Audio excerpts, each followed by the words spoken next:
Siguiente, por favor.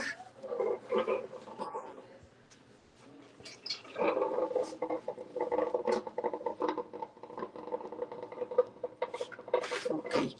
Entonces esa es la agenda. La siguiente, por favor.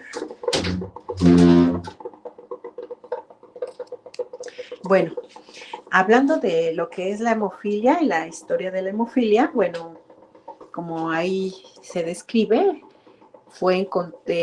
la primera descripción fue encontrada en el Talmud de Babilonia, en esa literatura rabina. En ese Talmud lo que dice es que si ella circuncida a su primer hijo y el hijo muere, circuncida y el segundo hijo también muere de las mismas circunstancias después de la circuncisión, entonces el tercer hijo no debe ser circuncidado. Ajá, entonces pues pobres, ¿no? De los dos primeros hijos, porque pues ellos sí, pues fallecen. Y entonces ya el tercer hijo pues ya no se le hace la circuncisión. La siguiente. Entonces ya también se empieza a reconocer, fue reconocida la naturaleza familiar.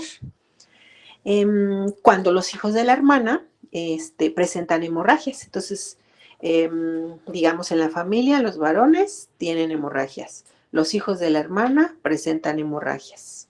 Ajá, y estas hemorragias después de la circuncisión, hay veces que no, o sea, hay hemorragias que pues no los llevan a la muerte, pero sí en algunos casos sí pueden fallecían los hijos. Ajá, la siguiente, por favor.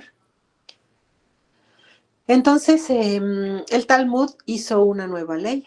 Si una madre tenía hijos con este problema de sangrado y si ella se volvía a casar, ninguno de sus nuevos descendientes varones deberían ser circuncidados, o sea, porque ya veían que podían fallecer.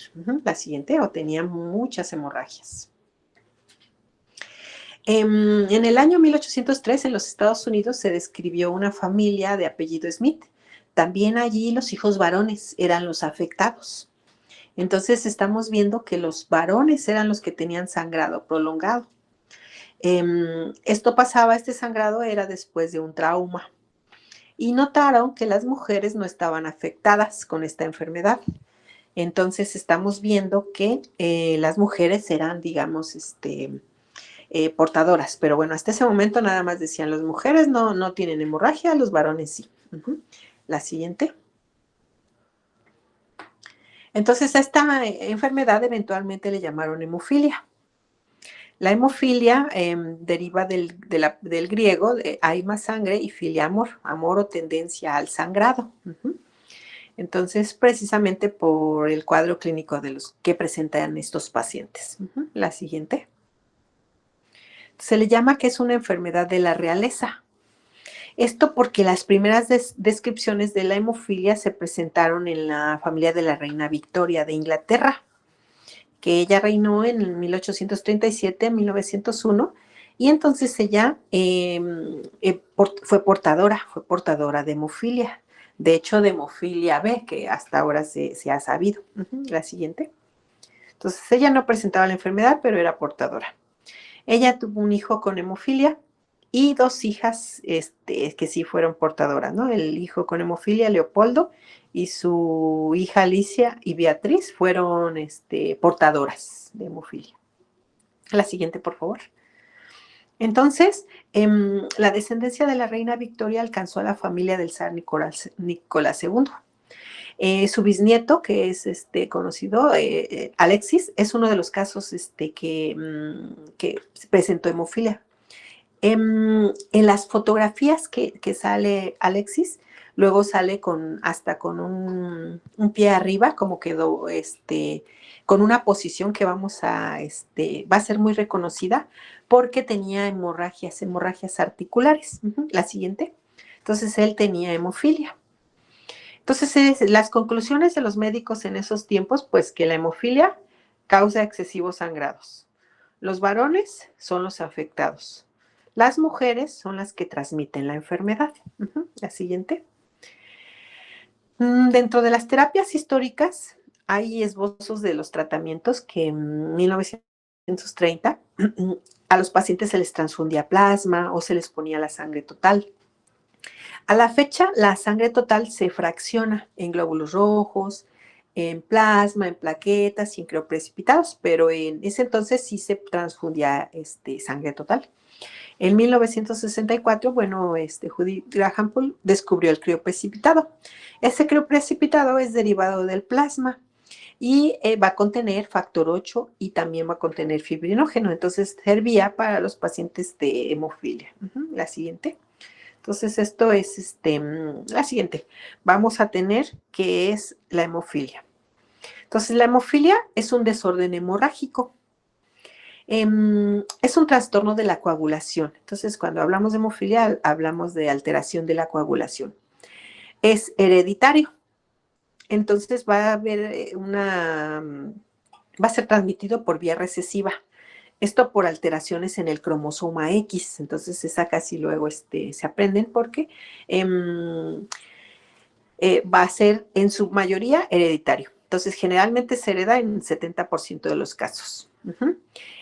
Se habla de que las familias, bueno, son los primos, los tíos que tienen hemofilia, en un 70% de los casos. Ya se conocen como familias con hemofilia, pero en un 30% de los casos hay una mutación espontánea. Entonces, a la hora que nosotros hacemos la historia clínica y preguntamos los antecedentes familiares, no va a haber antecedentes familiares del trastorno. Entonces, el paciente tiene hemofilia, pero ya intencionadamente les preguntamos si los tíos, si el papá, y los hermanos, los sobrinos, y no, absolutamente nadie tiene hemofilia. Entonces, esa es una mutación espontánea. Y eso ocurre más o menos en un 30% de los casos. La siguiente, por favor. Entonces, va a encontrarse una disminución o muchas veces hasta ausencia de actividad funcional de los factores. En hemofilia A está deficiente el factor 8 y en la hemofilia B va a estar deficiente o disminuido el factor 9. Estos dos, bueno, cualquiera son necesarios para la coagulación normal de la sangre. Entonces vamos a entender que es un defecto cuantitativo del factor de la coagulación, ya sea del 8 o del 9. Entonces va a haber una falla en la generación de trombina y no se va a dar el paso de fibrinógeno a fibrina. La siguiente, por favor. Entonces, dentro del cuadro clínico, bueno, las personas con hemofilia no sangran así como mucho, así de que, ay, tienen hemorragias masivas y rápidas, no. Entonces no sangran más rápido de lo normal, sino más bien su sangrado es prolongado, así si le quitan una muela y va a estar sangrado goteando, ¿no? Gotita, gotita, y no para, y no para. Entonces es sangran durante un periodo más prolongado.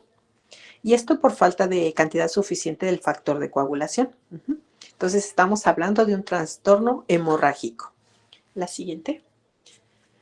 Entonces ayer hablábamos del linfoma, que es maligno. No, este es más bien de enfermedad con trastorno de la coagulación.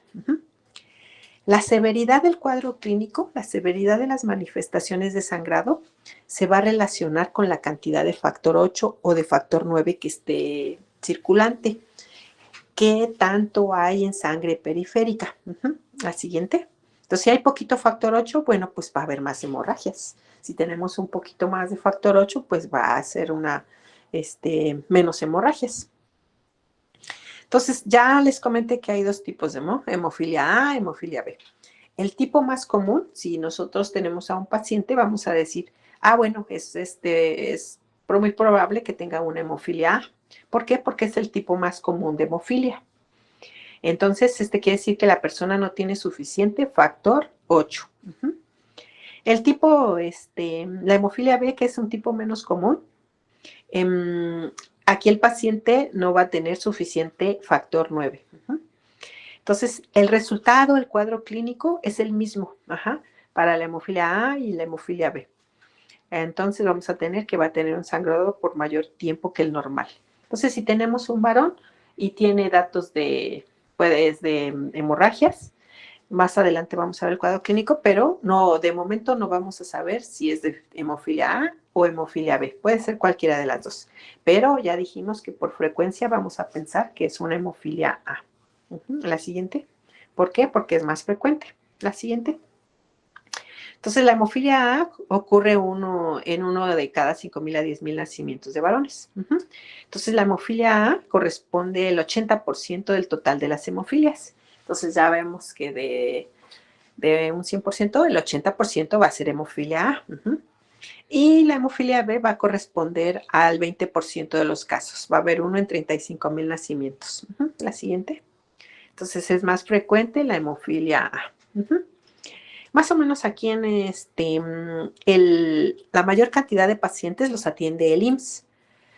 Ajá, más o menos un 52%. El salubridad es el que atiende pues la cuarta parte, ¿no? Más o menos 23 a 25%. En el ISSSTE un 6%. Entonces, en el ISSSTE, como son los trabajadores del Estado, pues es un poquito menos la cantidad de pacientes que se atienden en el ISSSTE. En el IMSS, porque bueno, pues son más empresas, aparte compran el seguro social y es más difícil que en el ISSSTE, ¿no? En el ISSSTE nada más en esos casos. En salubridad, entonces quedamos en 5% otros y en 12% que no se cuentan con datos. La siguiente, por favor.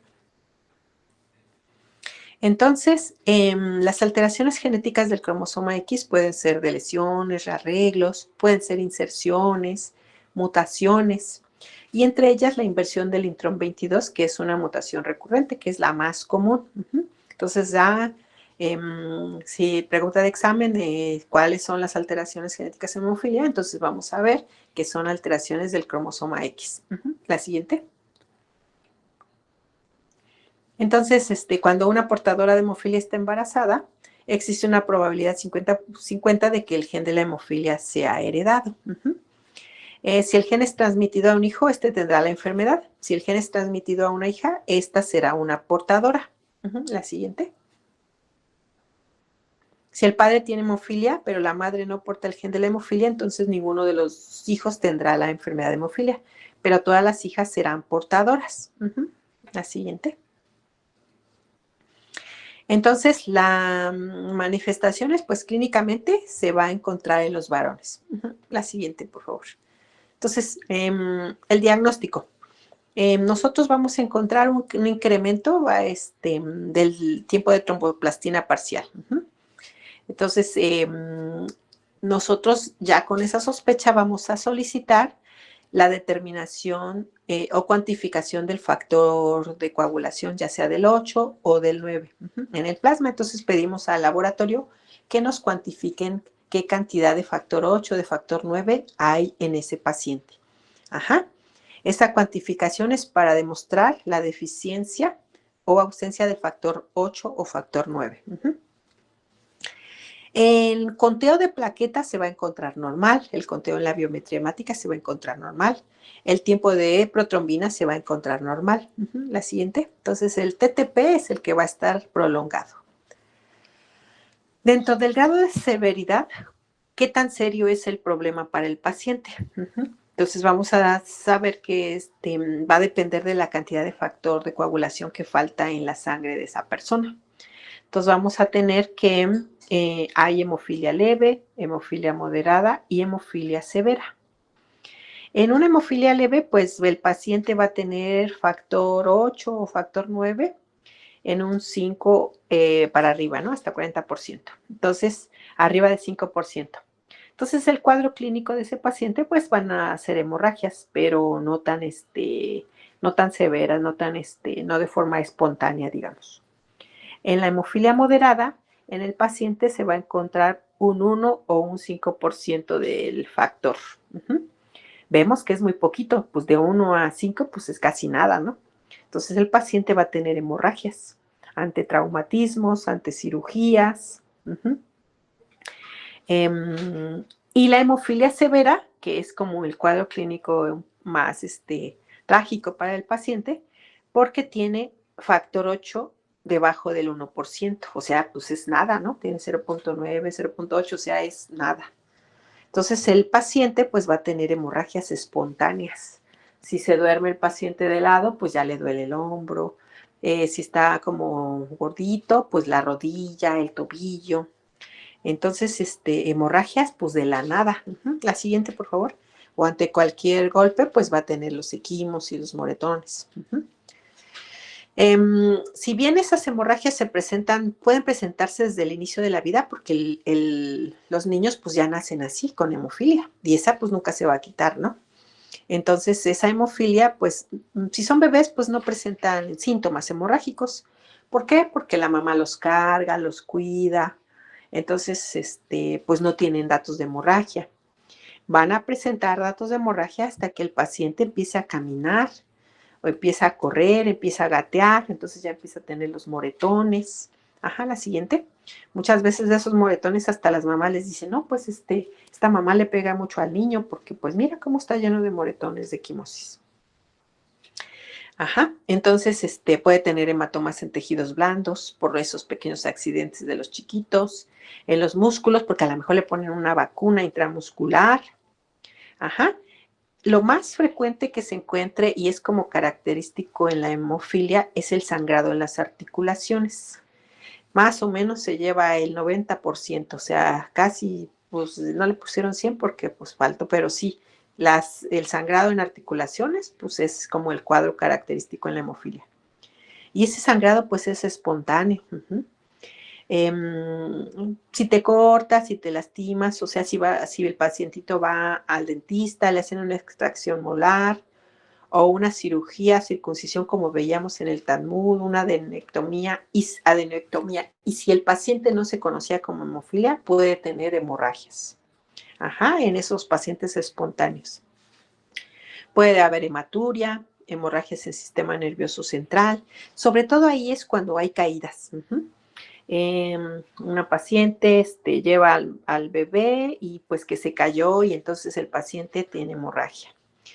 La mamá tiene que avisar que el paciente es con hemofilia, que tiene hemofilia, a menos que no supiera o que fuera una hemofilia espontánea, pero puede ser causa de mortalidad. Lo que es en cuello, en garganta, pues también pueden poner en riesgo la vida del paciente o hemorragias gastrointestinales. La siguiente.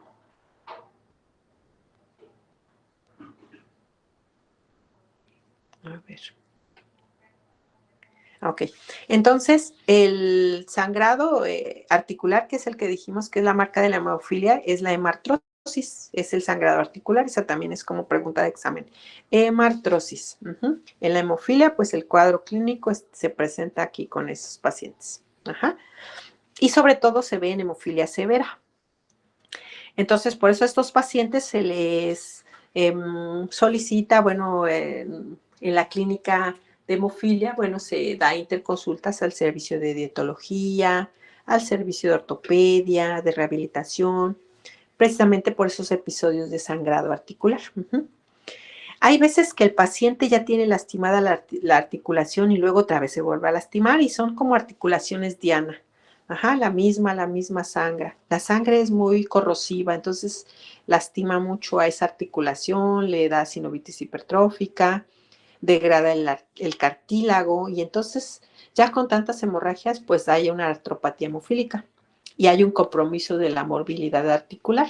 La siguiente. Los pacientes cuando se reúnen, pues luego ya se ven muy deformes esas articulaciones. Ahorita vamos a ver unas fotos. A los bebés, cuando les hacen la prueba de tamiz, ya ven que les pican el taloncito, pues luego tienen goteo, sangran. El paciente se va a casa y tiene que regresar a urgencias. ¿Por qué? Porque no ha parado ese sangrado en esa lesión que le hicieron la punción para el tamiz.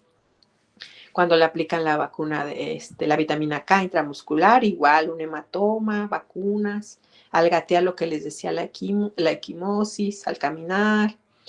Cuando ya empiezan los niños con la dentición y se cepillan los dientes, entonces también tienen ahí las hemorragias. Entonces, por eso dentro de la clínica de hemofilia, también en los dentistas, los maxilofaciales tienen que apoyarnos para que revisen a los pacientes y no tengan caries y tengan bien todos sus dientitos. Puede haber sitios de sangrado en el sistema nervioso central, por caídas, epistaxis, por lesiones. La siguiente, entonces el paciente puede tener sangrado en varias partes.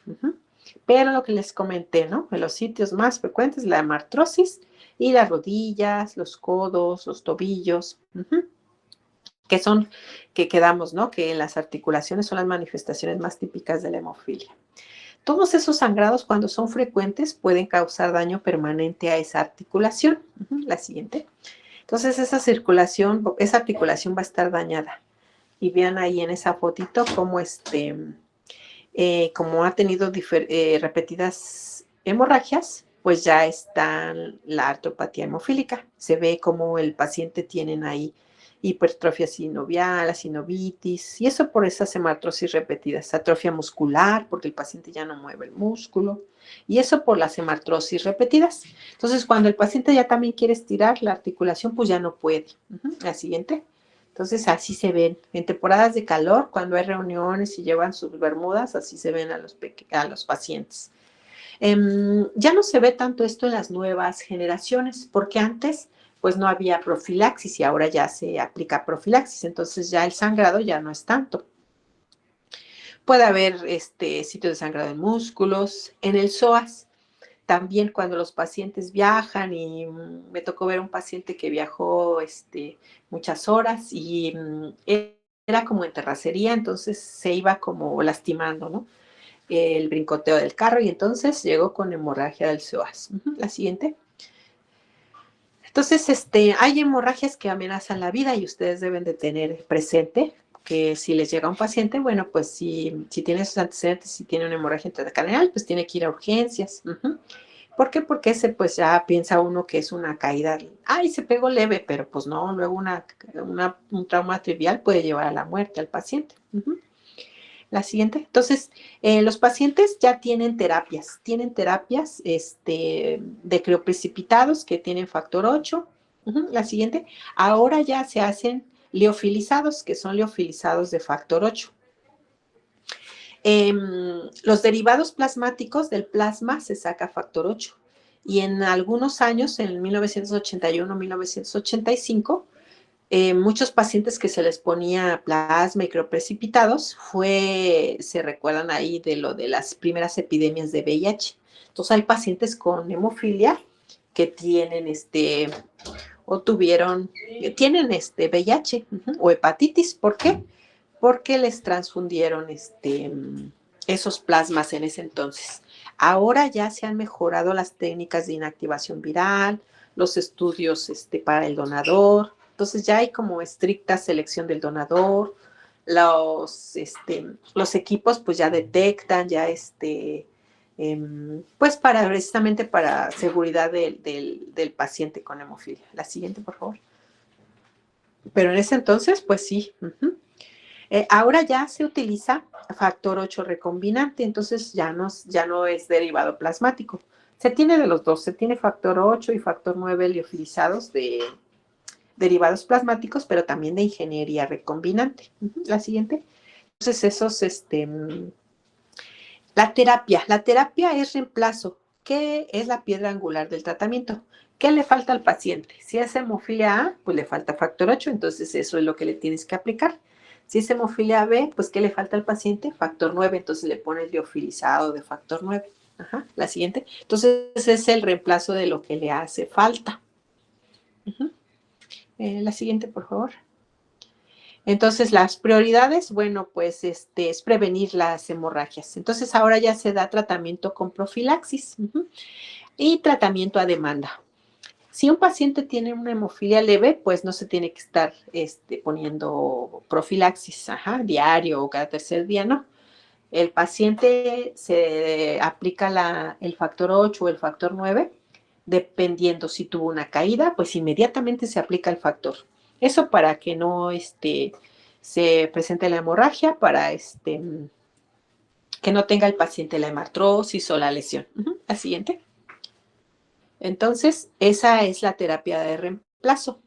Que a un paciente que tiene una hemofilia severa, si tú le pones el factor 8 o le pones intravenoso el factor 8, pues ya le va a subir el nivel de factor en sangre y entonces ya lo conviertes a un fenotipo moderado o severo, o sea, o leve, ya va a tener más factor 8 en sangre. La siguiente. Entonces, el tratamiento sustitutivo. Si el pacientito es un paciente que va a tener deportes los lunes o los viernes, bueno, pues le aplicas el factor deficiente en la mañanita. En la mañanita, pues ya intravenoso, vean ahí, ya se le está aplicando al pequeño, pues su factor 8. ¿Por qué? Porque ese día va a tener deportes. Si el paciente a lo mejor va a ir a Chapultepec y quiere correr un poquito, pues ese día, el domingo, le aplica su factor en la mañana. La siguiente. Entonces es tratamiento sustitutivo. Las venas deben tratarse con cuidado porque ya ven que ahí pues son vitales, ¿no? Y más en los pequeñitos que luego, ay, Dios mío. Entonces por eso se usan agujas pequeñitas.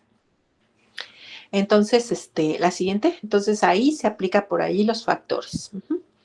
Entonces hablamos de la siguiente, que en los hospitales, bueno, pues se llegan los pacientes, se da el tratamiento con profilaxis, se da el tratamiento a demanda. La siguiente, hay en los hospitales factores de derivados plasmáticos y también recombinantes. Entonces, de preferencia, bueno, para los pacientes que tienen hemofilia severa, ellos sí se les debe dar profilaxis. Hay veces que se tiene que aplicar diario, pero luego las venas pues no dan. Entonces, por lo menos un día sí, un día no, o el día que va a ir a trabajar. Tenía paciente que tenía radiotaxi. Ajá, así. Tenía un paciente que iba a trabajar de taxi, entonces si iba a trabajar los lunes y los viernes, pues esos días se aplicaba el factor y así. La siguiente. Entonces, muchas veces 3 a la semana. Todo esto va a disminuir los episodios de sangrado. El paciente, pues si ya aplicas la profilaxis, el paciente ya no va a faltar a clases, esos chiquitos ya van a ir a la escuela. Pero antes sí, muchas veces no estudiaban, no terminaron de estudiar porque antes no se daba la profilaxis. Entonces ya vieron cómo tienen las articulaciones deformadas. Entonces ahora ya no, ya ahora como se da profilaxis ya van a la escuela, ya no tienen esas deformidades, ya no hay ausencias en la escuela, en los trabajos. A la siguiente. Entonces lo único, el problema pues es esa aplicación. Entonces generalmente es en la mañana. ¿Por qué? Para que tenga el paciente sus actividades, no en la noche, digamos, pues no, pues ¿para qué? Ni modo que con la almohada va a sangrar. Hay algunos pacientes que sí, algunos pacientes que tenían un paciente que tenía obesidad y él cuando dormía se acostaba como del lado derecho y era el hombro el que tenía su articulación diana y le sangraba. Entonces, pues ya se tenía que poner de una forma que no se acostara sobre ese brazo. Pero en general la terapia de reemplazo se aplica en la mañana, ¿sí? Entonces imagínense por el de las mamás, porque de por sí que preparar el lunch y que cambiarlos. Y luego imagínense aplicar el factor deficiente. La siguiente. Entonces sí, pues sí, llevan todo ese trabajo las mamás, los papás. Entonces el tratamiento, pues en casa, pues lo llevan los papás, pero atrás hay un equipo integral supervisando. La enfermera que lo capacitó, el hematólogo, el de rehabilitación, les comento que el de ortopedia, el dentista, el que le revisa que es de la nutrióloga para que no suban de peso, muchas veces hasta psicólogos, ¿no? Porque como es una enfermedad así, luego sobre todo los adolescentes, pues no se ponen rebeldes y no quieren aplicarse el tratamiento. La siguiente, o no quieren decir a la novia de que pues soy hemofílico y cosas así, ¿no? Entonces, muchas veces también es importante, se les dice cómo deben reconocer que haya que hay que ponerle hielo, que hay que elevar la articulación, que si cosas con esas, pues todo se les tiene que explicar, se les tiene que dar las capacitaciones a los pacientes. La siguiente. Entonces, cómo tratar las complicaciones y pues les digo, psicología o genética, porque genética también les explica toda esa parte. Y bueno, pues es una enfermedad de toda la vida, ¿no? Entonces se tiene que, al aplicar todo esto, pues ya la sobrevida de los pacientes es mayor. Antes pues vivían, no sé, 10 años, 15 años, 20 años, pero pues ahorita ya no. Sí se debe de evitar los deportes de alto contacto, ¿no? Nada más que vayan a jugar americano, boxeo, lucha, no. La siguiente, que ahora sí se da profilaxis y pueden jugar, pero no, o algún deporte, pero no los extremos. Entonces, de los tratamientos integrales, pues entra el trabajador social, el infectólogo, porque les digo que de muchos de los que se aplicaron en ese entonces, plasmas y críos, pues sí tienen hepatitis o VIH, entonces los ve el infectólogo, el nutriólogo, pues los médicos de primer contacto, el hepatólogo, farmacia, porque pues les da sus medicamentos, laboratorio, pues porque les va midiendo cómo está, cómo eleva, si le aplicas el factor y si eleva el factor, o hasta a veces inhibidores, porque los pacientes cuando ya les pones siempre factor 8, luego crean inhibidores de factor 8. La siguiente. Entonces, laboratorio también es parte del equipo. Urgencias, muchas veces, porque hay veces que pues tienen que acudir a urgencias. Ajá, la siguiente. Y pues también para tener medicamento en el hospital. El tratamiento a demanda, bueno, pues son infusiones en respuesta a un sangrado. Entonces, si el paciente se golpea, si el paciente tiene alguna hemorragia, entonces el paciente se le aplica si tuvo un accidente. Nos tocó con un paciente que él era hemofilia leve, pero lo asaltaron y le dieron recibió una herida por arma de fuego. Entonces al paciente se le tuvo que poner su factor 8. La siguiente. Entonces tiene que ser inmediato, por eso los pacientes deben tener el factor en casa. Ajá, la siguiente, por favor. Entonces sí hay pacientes que tienen inhibidores. La siguiente, entonces, hay pacientes desde 3 a 37 años, depende, ¿no? Les digo que quien tiene más es en el IMSS. La siguiente, por favor. Entonces, ya conforme van creciendo los pacientes, bueno, pues ya tenemos, la anterior, por favor. Los pacientes ya tienen, ya se empiezan a ver que tienen fracturas, que los ven de epilepsia, que los ve el ortopedista, que los ven de quiste, de queratocono, o sea, ya empiezan a crecer los pacientes y ya vemos pacientes adultos. La siguiente. Un paciente se le hizo trasplante de córnea porque tenía queratocono, ya tienen los pacientes hepatitis, coledocolitiasis, pacientes con HIV. Entonces, pues hay pacientes adultos y digamos que ya pueden tener pues enfermedades como cualquier otra persona. La siguiente, por favor. Entonces, lo que se debe de evitar es no aplicar inyecciones intramusculares. Eso sí, no aplicarlas. Vacunas subcutáneas, no. No debemos de indicar, ustedes si es hemofílico no deben de indicar los AINES, ¿no? No aspirina, no diclofenacos, eso, ¿no? Buenos hábitos, la alimentación. ¿Por qué? Como el factor 8 se da por kilo de peso, bueno, pues si no, imagínense, el factor 8 es bien caro y luego si pesa 100 kilos o así, aparte dejen de eso. Aparte, si no se lastima, ¿no? Las articulaciones, la rodilla, o sea, soportar todo ese peso y de por sí el paciente puede sangrar. Una higiene dental adecuada es fundamental.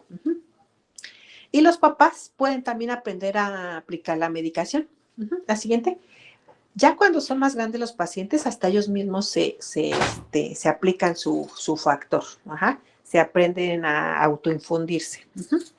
La siguiente, entonces hay que valorar al paciente, hay que valorar sus articulaciones, hay que valorar si no tiene hepatitis, si no tiene VIH, hay que valorar si no tiene inhibidores. La siguiente, si no tiene alguna infección. Entonces, todo eso es parte como de las revisiones que se tienen que ir haciendo a los pacientes de hemofilia. La siguiente, por favor. Terapia génica también ya hay, terapia génica, solo que es muy cara. Algo de tarea les voy a dejar que investiguen sobre el medicamento, la terapia génica, para pacientes con hemofilia, por favor. Ya hay factores 8 de vida media extendida. Antes pues se aplicaba cada tercer día, les comentaba, pero ahora ya se aplica, hay factores de vida media que le pones una inyección y dura una semana el efecto. Entonces ya se han ido mejorando estos tratamientos para los pacientes. Ya intravenoso, ya alguno que es el imesuzumab, ya es subcutáneo. La siguiente. Entonces, pues ya, ¿no? Un masculino. Este caso me lo agregó la doctora, a ver, dada el diagnóstico 1 año, actualmente tiene 22 años, originario y residente del Estado de México. La siguiente, por favor. Madre portadora de hemofilia A, padre sano, un hermano con hemofilia A, un tío con hemofilia A. Entonces aquí sí hay antecedentes familiares. Producto de la primera gesta, obtenido por cesárea, alimentación y higiene adecuados, alérgicos quirúrgicos negados, transfusionales negados. O sea, él no le pusieron crioprecipitados ni plasma. La siguiente. Entonces, este pacientito, bueno, tenía su TTP 113 segundos. En los exámenes de laboratorio del lado derecho siempre debe haber un factor de un rango de referencia. Entonces, ahí 36.5. Y aquí de este segundos y aquí el paciente tiene 113 segundos. Entonces, el TTP alargado, las plaquetas normales. Se le solicita el nivel de factor 8 y tiene 0.4%, o sea, tiene menos de 1%, ¿no? En el 2017, retención de terceros molares y recibió tratamiento por el servicio de maxilofacial sin inhibidor. La siguiente, por favor. Entonces fue una hemofilia severa y está en tratamiento con profilaxis 2 veces por semana. ¿Vale? Creo que es la última, chicos. ¿Ok? Entonces, denme un segundito.